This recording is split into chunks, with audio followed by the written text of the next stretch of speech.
Eu queria agradecer a presença de todos e dizer que, para mim, é uma verdadeira honra fazer parte dessa discussão sobre a reforma tributária e, principalmente, num lugar tão democrático, na Federação das Indústrias, com a parceria com o Fisco. Nós temos aqui vários representantes. Eu acho que o objetivo nosso é esse mesmo, de discutir de uma forma transparente, de uma forma transparente e democrática essas questões da tributação no Brasil. Então, eu comecei com uma parte que é a complexidade do sistema atual e a necessidade ou não de uma reforma constitucional. Quando esse tema, na hora que nós dividimos o tema e eu escolhi esse da complexidade, também ninguém mais quis. Então, talvez fosse um tema para mim mesmo. Quando eu escolhi, eu até fiquei com medo de ficar um pouco nervosa aqui, assim, de parecer que eu estava muito brava. Porque, querendo ou não, esse é um tema para quem milita no direito tributário há quase 20 anos, há mais de 20 anos, é um tema que nos causa um pouco de perplexidade, essa complexidade do sistema. Então, no primeiro momento, eu pensei até de utilizar os conceitos de uma parte da filosofia hoje, que são os estudos, a teoria da complexidade, no sentido de, quem sabe, a teoria possa nos dar alguma resposta para problemas práticos importantes que nós temos hoje, que é um pouco a minha forma de ver o mundo e de ver a minha profissão. Por mais que eu tenha estudado, eu encontrei nos estudos da teoria da complexidade algo que é muito básico, que é a necessidade de nós analisarmos os fenômenos com base em várias partes, em várias ciências, que nós não analisássemos os fenômenos de uma forma individualizada, considerando só o direito tributário, ou o direito constitucional, ou a ciência do direito, mas que a gente tivesse uma visão mais global da realidade tributária nessa perspectiva de reforma e que a gente pensasse que os fenômenos são indissociáveis. Então, eu acho que essa possibilidade de construir o conhecimento a partir da complexidade, considerando o fenômeno da administração pública financeira como um todo, eu acho que isso é o importante para que a gente possa entender um pouco e vislumbrar o futuro. Porque não tem como falar de reforma tributária sem nós pensarmos no gasto público, sem pensarmos nas finanças públicas de uma maneira geral, de uma forma geral. E eu acho que é tão difícil falar de complexidade do sistema tributário, porque talvez o nosso sistema seja tudo menos um sistema. Porque quando nós falamos de um sistema, nós pensamos em um conjunto de regras, de valores, de princípios, que dá àquele conjunto uma certa unicidade. E, no nosso caso, nós não temos uma unicidade, um valor comum sobre o qual o nosso sistema se estrutura, um princípio comum que para nós seja importante, e a partir desse princípio comum nós formamos um sistema, mas o nosso sistema não tem um conjunto de características comuns que o individue e que possa fazer com que a reflexão seja uma reflexão baseada em uma coerência, uma razoabilidade, até mesmo no bom senso. Então, o nosso sistema tributário, ele é um escravo do gasto público.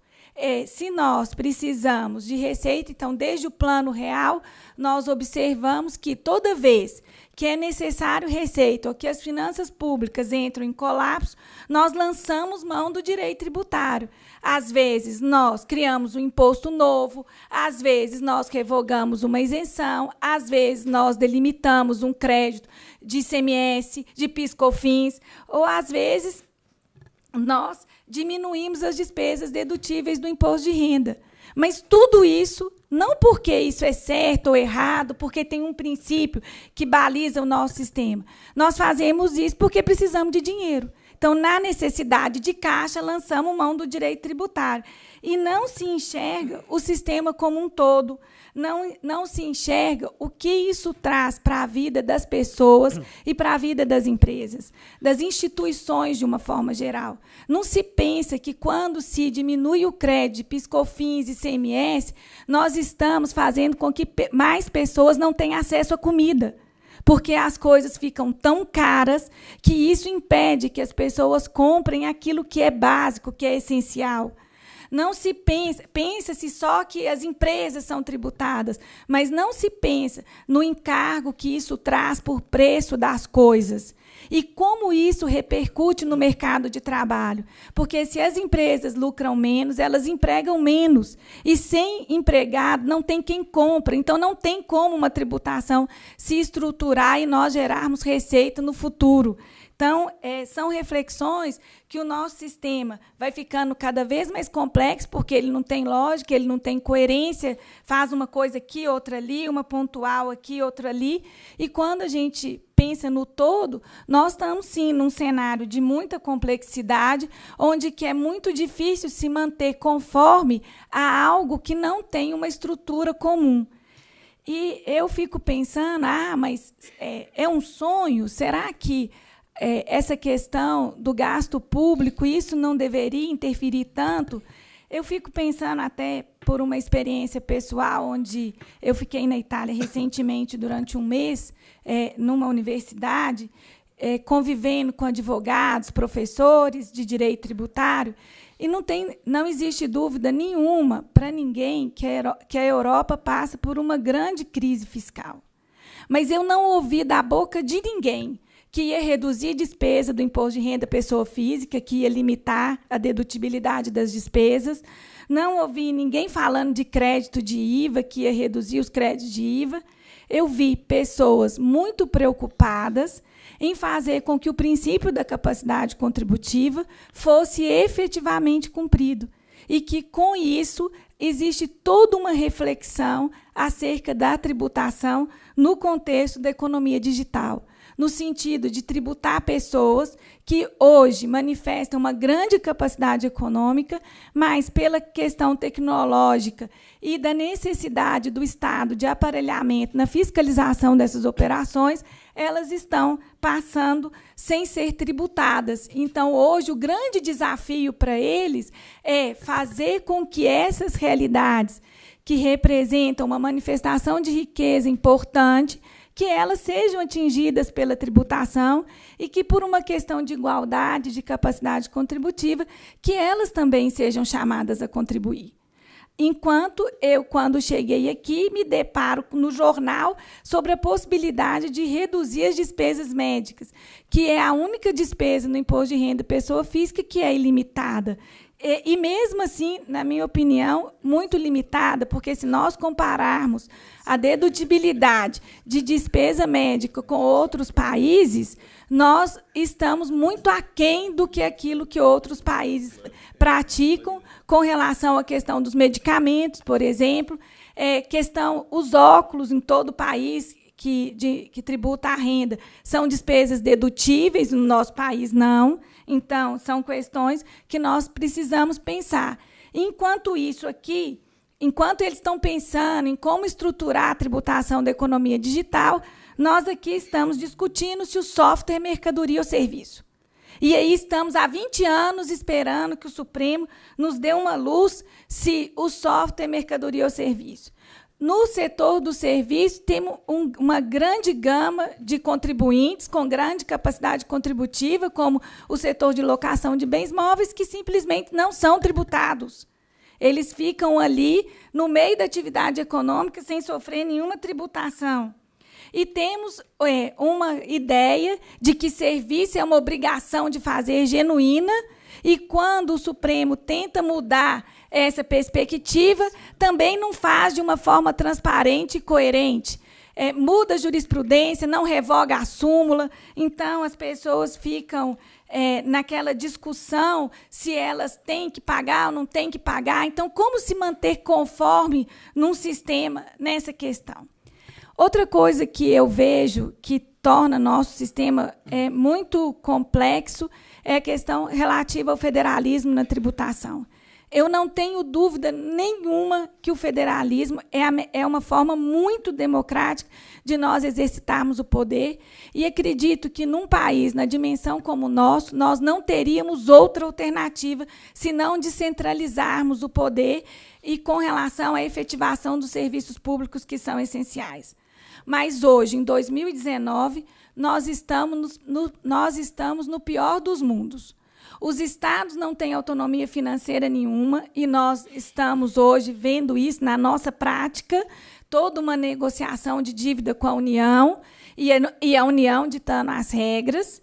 E nós também temos uma tributação totalmente caótica do ponto de vista da economia, com vários impostos incidindo em cascata sobre a produção de bens e serviços, sem que a gente tenha uma justificativa razoável para essa pluriincidência sobre o comércio de bens e serviços. E hoje eu até li uma matéria falando que a reforma tributária só não deveria ser focada tanto na questão dos impostos sobre as vendas, o ICMS, o IPI, porque nós também teríamos que pensar no imposto de renda. Eu concordo plenamente, mas acho que quem acha que a reforma não é imprescindível com relação a esses impostos é porque a pessoa não trabalha com relação a esses impostos. Porque hoje, o que as indústrias vivem nesse dilema da industrialização por encomenda é algo que chega à raia de uma coisa inconcebível, onde uma empresa, uma indústria, por mais de 20 anos, recolhe ICMS e IPI e vem pagando todos os impostos, nunca teve uma autuação na vida, só que um município X resolve entender que, no universo de operações que ela pratica industrialização por encomenda. Autua essa empresa nos últimos 5 anos, com juros, com multa. Essa empresa é submetida a um processo administrativo municipal onde ela não logra êxito, e para ela discutir judicialmente, ela tem que arrumar um dinheiro, sabe-se lá de onde, para poder depositar esses recursos. Senão ela não tem sequer o direito de discutir judicialmente se ela é contribuinte de um ou outro. Mas essa empresa aí não pagou imposto? Não, ela pagou. Ela pagou ICMS e IPI. Ela pagou mais, se ela estivesse comparando com o ISS, ela pagou mais do que ela teria que ter pago com o ISS, mas, mesmo assim, ela está autuada, com risco de protesto, porque hoje a questão é protestar as dívidas. Então, eu acredito que essa complexidade do nosso sistema se deve muito em razão do fato de que nós não temos uma reflexão profunda a respeito do sistema de tributação e o que esse sistema gera na nossa sociedade.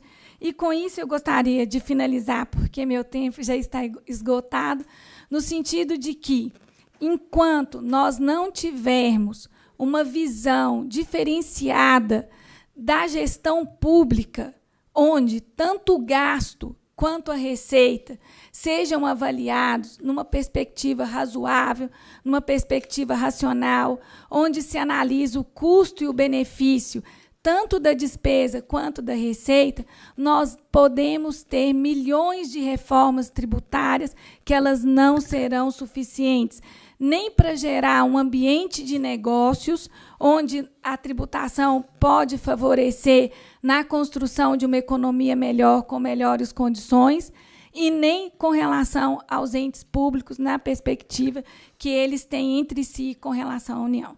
Eram essas as minhas considerações iniciais, e eu agradeço a atenção de vocês.